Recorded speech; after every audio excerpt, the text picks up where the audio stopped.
नमस्कार, स्वागत है आपका एंटरटेनमेंट एक्सप्रेस में। मैं आपके साथ मानसी और यहाँ आपको मिलेगा ग्लैमर, गॉसिप और मनोरंजन की दुनिया का हर ताजा अपडेट। सितारों की खास खबरों से लेकर फिल्मों, म्यूजिक और फैशन के हॉट ट्रेंड्स तक हर चीज आपके लिए होगी हाजिर। तो तैयार हो जाइए इस मनोरंजन भरी सवारी के लिए। तो आज की इस एंटरटेनमेंट एक्सप्रेस में बात करेंगे कीर्ति सुरेश की शादी के वायरल इन्विटेशन कार्ड की। 12 दिसंबर को बॉयफ्रेंड एंटनी थर्टेल से शादी करेंगी अभिनेत्री। गोवा में होने जा रही है कीर्ति सुरेश और एंटनी थर्टेल की शादी।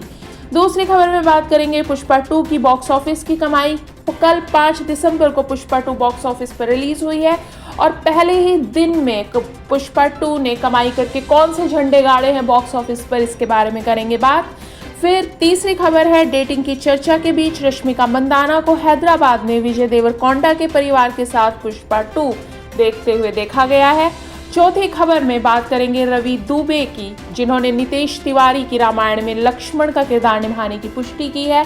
और सबसे बाद में बात करेंगे बिग बॉस एपिसोड के अपडेट्स।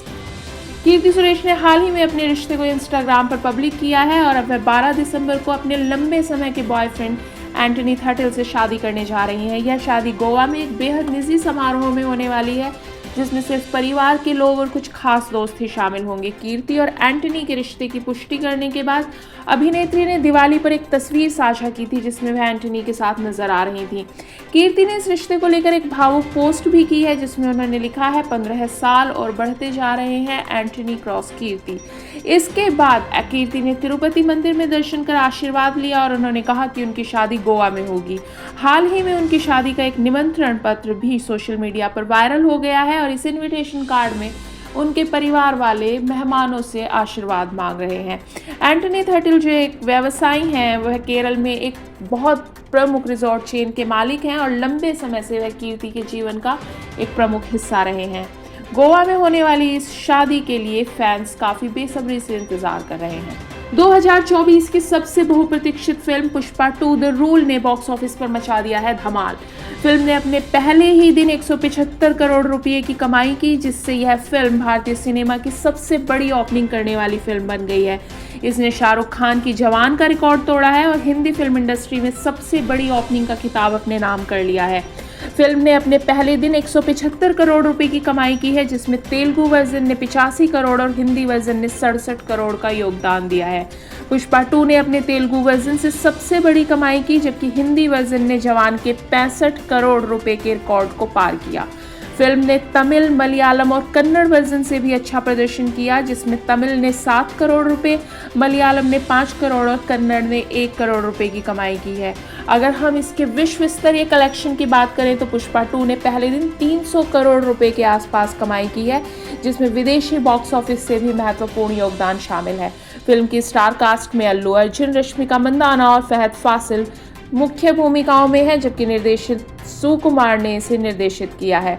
पुष्पा 2 की शानदार शुरुआत ने यह साबित कर दिया है कि इस फ्रेंचाइजी की लोकप्रियता अब सिर्फ दक्षिण भारत तक सीमित नहीं है, बल्कि अंतर्राष्ट्रीय स्तर पर भी इसे जबरदस्त सराहना मिल रही है। रश्मिका मंदाना हाल ही में अपनी फिल्म पुष्पा 2 द रूल के प्रचार के दौरान विजय देवरकोंडा के परिवार के साथ एक थिएटर में स्पॉट की गई और इसके बाद उनकी और विजय की डेटिंग के रूमर्स ने और भी जोर पकड़ लिया है। रश्मिका विजय की मां देवरकोंडा माधवी और उनके भाई आनंद देवरकोंडा के साथ फिल्म देख रही थी, जबकि विजय खुद इस मौके पर वहां मौजूद नहीं थे। हालांकि दोनों के रिश्ते का कोई ऑफिशियल कंफर्मेशन अभी तक नहीं किया गया है, लेकिन इन दोनों के बीच की नजदीकियों को देखते हुए इनके फैंस के बीच इनके रोमांस की चर्चा काफी जोर पकड़ रही है। रश्मिका ने इंस्टाग्राम पर भी पुष्पा 2 के बारे में एक पोस्ट की, जिसमें उन्होंने फिल्म को लेकर अपनी यात्रा, फिल्म को लेकर अपने जुड़ाव के बारे में बात की, साथ में फिल्म के निर्देशक सुकुमार और अल्लू अर्जुन के साथ अपने रिश्तों पर भी बात की। रश्मिका ने फिल्म की शूटिंग के दौरान के कई अनुभवों को याद किया और टीम के लिए अपनी कृतज्ञता भी दिखाई। पुष्पा 2 ने अपनी रिलीज के पहले दिन 175 करोड़ रुपए की कमाई की है और यह बॉक्स ऑफिस की सबसे बड़ी हिट बनने जा रही है। टीवी अभिनेता रवि दुबे ने हाल ही में यह पुष्टि की कि वह नितेश तिवारी की आगामी फिल्म रामायण में लक्ष्मण का किरदार निभाएंगे।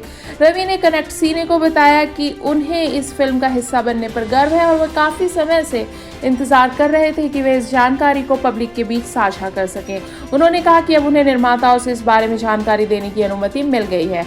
रवि ने रणबीर कपूर के साथ अपने काम करने के अनुभव को भी साझा किया। वह रणबीर को अपने बड़े भाई जैसे ऐसा मानते हैं और उन्होंने उनकी प्रोफेशनलिज्म और उनके जेनरॉसिटी की काफ़ी सराहना भी की है। रवि के अनुसार रणबीर कपूर इस पीढ़ी के सबसे व्यावसायिक और सफल कलाकार हैं। रामायण फिल्म में रणबीर भगवान राम की भूमिका निभाते नजर आएंगे, जबकि साई पल्लवी सीता के किरदार में नजर आएंगी और यश रावण के रूप में दिखाई देंगे। यह फिल्म 2 भागों में रिलीज होगी, जिसका पहला भाग 2026 में और दूसरा 2027 में रिलीज होगा। फिल्म की कास्टिंग और निर्माण को लेकर काफी महीनों से चर्चाएं चल रही हैं। रवि दुबे का लक्ष्मण के रूप में चयन दर्शकों के अंदर काफी उत्सुकता पैदा कर रहा है। रवि दुबे के लिए यह एक बेहद महत्वपूर्ण अवसर है और वह इस भूमिका को पूरी जिम्मेदारी और ईमानदारी के साथ निभाने के लिए तैयार है। एंटरटेनमेंट की खबरों के बाद अब चलते हैं बिग बॉस की तरफ। बिग बॉस के लेटेस्ट एपिसोड्स के ताज़ा अपडेट्स आपके लिए हाजिर है। बिग बॉस 18 में अब तक कंटेस्टेंट्स के असली चेहरे सामने आ चुके हैं और हर दिन नए खुलासे हो रहे हैं। हाल ही के एपिसोड में फिल्म मेकर अनुराग कश्यप ने बात की थी घर वालों से, जिसमें उन्होंने विवियन और शिल्पा के साथ बात की थी। कल का एपिसोड शुरू हुआ अविनाश और श्वेता सिंह की बातचीत से। श्वेता ने अविनाश से पूछा उनका और ईशा का क्या चल रहा है, तो अविनाश ने साफ साफ कहा कि उनके बीच सिर्फ दोस्ती है। इसके बाद श्वेता ने यह भी पूछा कि क्या अविनाश के घर के बाहर कोई गर्लफ्रेंड है। इस बात पर अविनाश ने कर दिया मना। अविनाश के बाद दिग्विजय श्वेता से मिलने पहुंचे। दिग्विजय ने बताया कि वह घर में किसी के ऊपर नहीं करते हैं भरोसा। उसके बाद श्वेता ने बात की बग्गा जी से और बग्गा जी ने आरोप लगाया कि करण ने उनकी दोस्त श्रुतिका के बारे में कही हैं गलत बातें। इसके बाद टॉक शो के होस्ट रोहित खिलवानी घर में आए और उन्होंने सबसे पहले कशिश से बात की। रोहित ने कशिश से पूछा कि क्या वह स्प्लिट्स विला जैसा गेम खेलने की कोशिश इस घर में कर रही है। इस पर कशिश ने दी अपनी सफाई। इसके बाद यामिनी से रोहित ने पूछा कि इतना पढ़ा लिखा होने के बाद भी वह बिग बॉस में क्यों आई हैं। यामिनी ने बताया कि वह एक वकील थी और उन्होंने अदालत में गुंडों से, क्योंकि उन्हें डर लगता था, इसलिए उन्होंने वकालत छोड़ दी। इसके बाद जर्नलिस्ट सौरभ द्विवेदी घर में आए और सबसे पहले उन्होंने बात की चाहत से। चाहत ने बुंदेलखंडी भाषा में बात करते हुए बताया कि वह बाहर जैसी हैं अंदर भी वैसी ही हैं। जब सौरभ ने उनसे पूछा कि उनके मामा ने उनके खिलाफ मुकदमा क्यों दायर किया था, तो चाहत ने कहा कि इस बारे में बातों को बढ़ा चढ़ा कर पेश किया गया था। इसके बाद सौरभ ने उनसे पूछा कि क्यों उन्होंने चुनाव हारने के बाद इस बारे में सफाई दी, तो चाहत ने इसका भी जवाब दिया। उसके बाद सौरभ ने बात की करणवीर से और करणवीर ने सभी कंटेस्टेंट्स की तारीफ और बताया कि वे अच्छे परिवारों से हैं। उन्होंने कहा कि वह भले ही इन लोगों की आर्थिक स्थिति अलग अलग हो, लेकिन सबके विचार मिलते जुलते हैं। करणवीर ने यह भी कहा कि शो के बाद वे सभी से जुड़े रहेंगे और किसी से भी दूर नहीं होंगे। जब सौरभ ने उनसे अविनाश मिश्रा के बारे में पूछा, तो करणवीर ने अविनाश को बहुत अच्छा लड़का कहा, लेकिन साथ ही उन्होंने यह भी कहा कि दोनों के बीच कभी कोई कनेक्शन नहीं बन पाया, क्योंकि अविनाश ने एक विलन का किरदार अपना रखा है और उन्हें वह असली नहीं लगता। करण के बाद ईशा सौरभ के पास आई और उन्होंने बताया कि वह घर में अपने दोस्तों के लिए पूरी तरह समर्पित हैं। ईशा ने यह भी साफ किया कि अविनाश के लिए उनके दिल में सिर्फ दोस्ती है। सौरभ ने ईशा को गेम में उनकी स्पष्टता की सराहना की और इसके बाद ईशा ने बाहर जाकर अविनाश को लगाया गले। लेकिन जिस मोमेंट का इंतजार सभी दर्शक कर रहे थे वो कल के एपिसोड में नहीं दिखाया गया। जी हाँ, दिग्विजय का चुगली गैंग यानी ईशा, दिग्विजय, विवियन और रजत से झगड़ा कल के एपिसोड में टेलीकास्ट नहीं हुआ।